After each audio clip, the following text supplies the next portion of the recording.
Would you recognize the signs of labor trafficking? Labor trafficking can take on many forms, and it takes place all around the globe. Iceland is no exception, and labor trafficking is probably much more widespread in Iceland than we realize.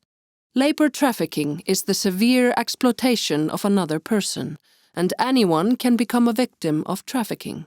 People in vulnerable situations are at a higher risk of being trafficked for work than others, including refugees, children and homeless youth, people living in poverty, people with drug addiction, and people who have suffered trauma. Indications of labor trafficking have been found in various sectors in Iceland, including construction, hotels and catering, cleaning, agriculture, fish processing, and in massage and beauty parlors.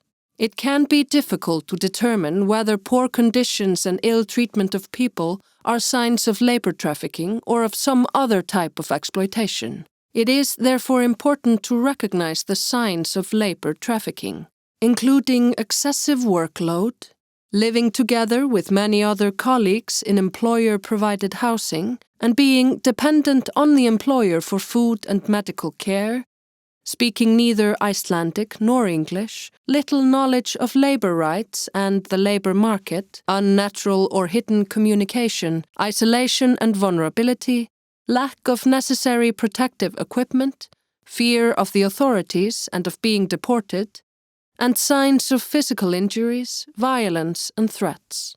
To better understand the signs of labor trafficking, let us look at Jón's story. Someone approaches Jón online and offers him a job in construction in another country. Included in the offer are a flight ticket and housing, and Jón gratefully accepts. When he arrives in the destination country, the conditions are very different from what was promised, and it becomes clear that the employer intends to exploit Jón's situation. It turns out that the flight ticket and other costs are not included as promised by the employer, and Jón is now stuck in poor conditions and indebted to his employer. The employer might also have taken Jón's passport and threatened to report him to the authorities. The example of Jón is only one of many, and victims of labor trafficking can be found in any sector, even in your own workplace. You can assist victims by informing the relevant parties of the situation. Even if you are unsure whether something is human trafficking or not, it is better to act than not to act. For advice, contact Bjarkarhlíð or the Red Cross helpline 1717.